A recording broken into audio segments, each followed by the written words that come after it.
because I'm going to look how I look. Well, y'all actually can't see me. I wanted to try something different. I really be wanting to do videos where as I'm recording, I can talk to y'all about topics that I want to talk to you guys about. But I have a very difficult time with the multitasking of doing my hair or doing any activity while staying focused on what I'm trying to talk about. So I figured that this would be the best way to do it. Voiceover style, right?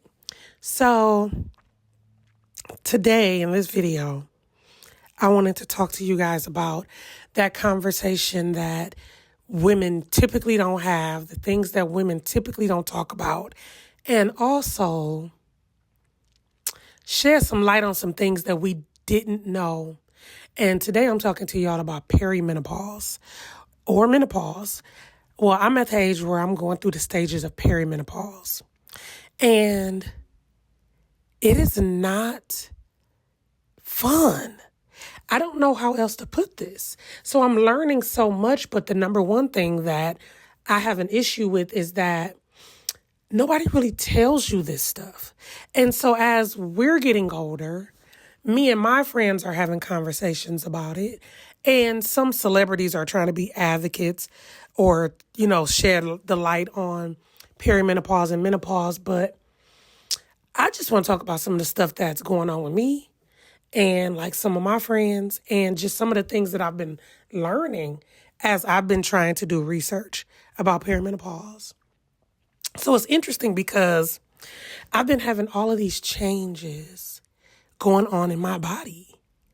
And I really didn't think nothing of it because I was thinking like, oh, my product's probably just not working like they used to. And I was blaming everything except my actual body.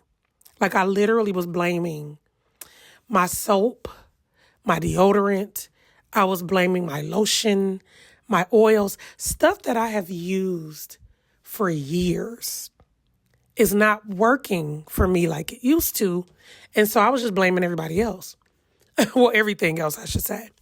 So one of the things that I started to notice, and I'm going to be really truthfully transparent here, because if we're not going to be transparent, what's the point in having this conversation? So the first thing that I noticed was my underarms.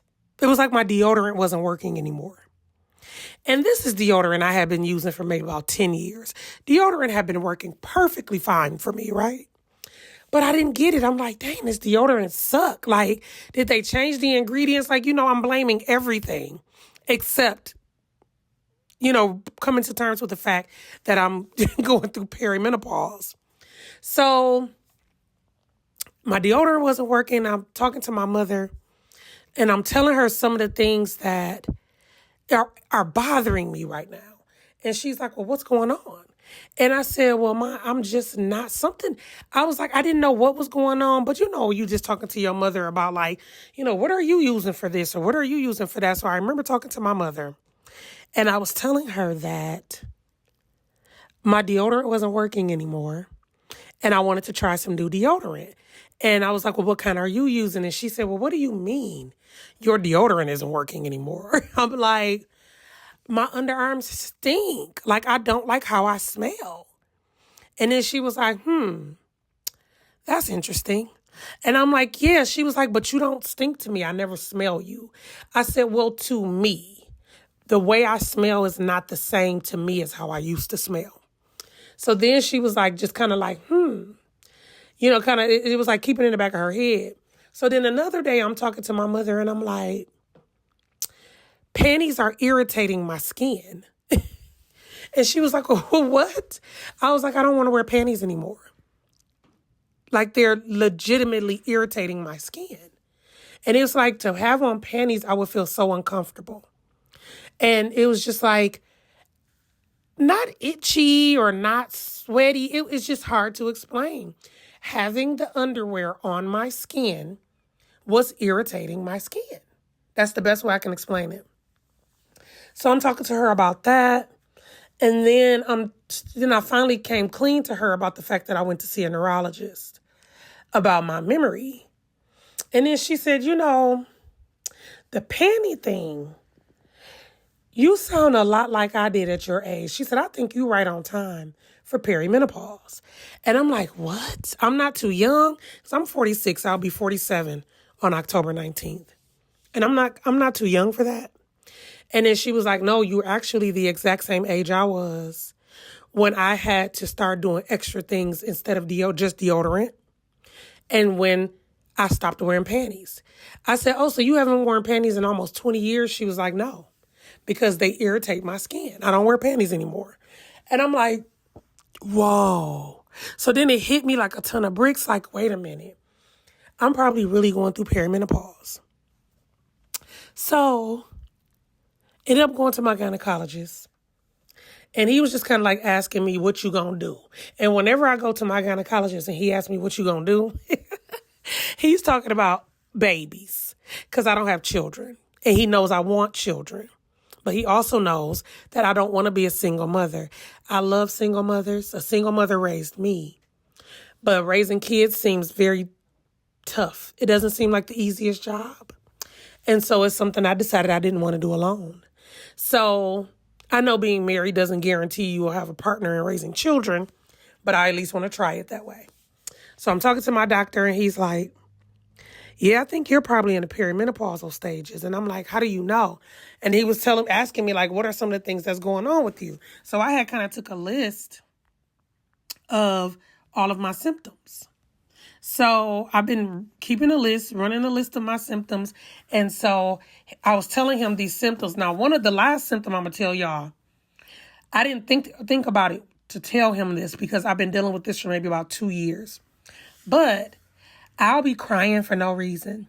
Like I'll literally just be sitting at my desk at work and I'll just start bawling like somebody did something to me. And I have to turn my back on the opening of my cubicle because I don't want anybody to ask me what's wrong with me and am I okay? Because I won't know what to say. Because I don't even know why I'm crying. I'll literally just be sitting there bawling for like 15 minutes straight, uncontrollably, not making sobby noises, but like tears just flowing. And I can't even say why. So that was one of my symptoms. Then the abnormal for me body odor, which I don't think I stink. I just don't smell like I usually do. Then the dry skin. And that's something I just realized because it seems like it doesn't matter what I do or what I put on my hands. My hands just be peeling and flaking. And it's like I can't put enough moisturizer on my hands. And then another thing is the skin irritability. How I was saying that I don't like to wear panties. My skin just be irritated. Then also, I have a difficult time waking up and getting my day started. Like I'm so sluggish in the morning where I used to be a Pop-Tart. So that prompted me to want to go see what are like all of the symptoms. Because my mother was telling me there's like 40 symptoms of perimenopause. And so it prompted me to go find out what are all of the symptoms and, which ones am I dealing with because I'm keeping a tally. So I'll tell you guys about the last symptom I'm dealing with that I noticed. Because some of these symptoms, like the dry skin, and this one, the memory loss. Those two I've been dealing with for quite some time, but didn't really notice or didn't put two and two together or didn't even think any further about it. But I had even consulted a neurologist about my memory. But it wasn't until I was at a therapy session with my therapist that I go to maybe like 2 weeks ago, where I was telling her, you got to forgive me. My memory is just off. And I said, I used to be a person that remembered everything. Stuff all the way from when I was like 2 or 3 or 4 years old. And so she said, well, that's a symptom of perimenopause. And you're at that age. Blew my mind, y'all. Blew my mind. So I'm going to read off the symptoms to you guys. Just so you know. So some of the symptoms are menstrual changes, heavier periods, lighter periods, spotting, hot flashes, which is one I'm glad I don't have, night sweats, breast tenderness, gaining weight or changing your fat distribution, bloating. I be bloated for no reason. Increased PMS symptoms. I got to add bloating to my list. Mood swings. I guess I attribute that to the crying. Irritability, anxiety, depression, brain fog, and memory loss. By the way, my therapist said that the memory, it will go away. That will return. My full-blown memory will return. Trouble concentrating, yes. Sleeping disturbances, like difficulty falling asleep or staying asleep, insomnia, or waking up too early. There's a lot of vaginal changes with like vaginal dryness or discomfort during sex. Decreased libido, not my issue. And I don't have vaginal dryness, thank God. Pain during sex, more frequent urinary tract infections, incontinence. How some women just be sneezing and little pee come out, or coughing and a little bit of pee come out. Fatigue, headaches and migraines, joint pain, hair loss or thinning hair, dry skin. Some women be having acne and skin texture changes. Well, for me with that one, the texture of my skin actually is better than it was before. Tingling or numbness in the extremities and changes in body odor, just to name a few. And I'm just like, we got to start talking about this stuff as women, because I feel so uneducated, unknowing, sometimes lost, or sometimes I feel like everybody older than me knew this stuff and just didn't say anything. And I don't know how I feel about that. But I just wanted to have this conversation with y'all because me and one of my best friends were talking about this actually today. And she was telling me some of the things that she's dealing with. And she said that she's kind of hard to deal with at home. And then she was saying like her PMS symptoms have increased.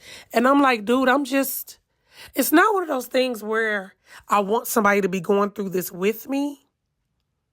But it's one of those things that you want people to tell you about it or keep it real with you so you don't feel crazy.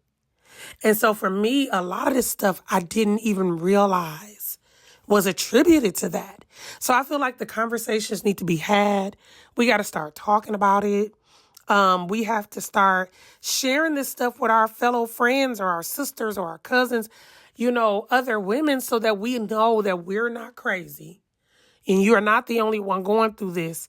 And there is help. Now, for me, I don't want to get on hormone therapy because I've heard really bad things about hormone therapy since I was younger. But I don't know if that's changed. But hormone therapy used to be really big with causing cancer in women. So, if your doctor is talking to you about hormone therapy, do your research first or see what's best for you. But as for me, knowing it's just temporary, I'm going to ride it out. The thing that bothers me the most is the abnormal for me body odor. So I always take a lot of showers, but I'm finding myself taking more showers. Before I realized that this was a symptom of perimenopause, I kid you guys not, I was buying new soap. Every week I was buying a new different kind of soap, a different body wash, a different bar soap, a different brand, a different scent, because I'm like, what is going on? This stuff just ain't working. But it's not the products, it's me. So I had switched deodorants a couple of times. Whew, this is for the birds, ladies. But if you out there dealing with perimenopause or menopause, you're not alone. I feel you. If you want to talk about it in the comments, please feel free. If you guys made it this far through the video and the conversations, this is something I want to do more frequently because I want to talk to y'all. But I have a hard time talking and doing something at the same time, like my hair. So I'll just do the stuff and add the voiceover. So, if you're dealing with this too, put a blue heart in the comments. If you made it this far, put a green heart in the comments. But please like and subscribe to my channel. We're going to be doing more conversations like this, even some story times. If y'all like this, like the video, give me a thumbs up. And I'll be talking to y'all in the next one. Thank you for listening. Bye.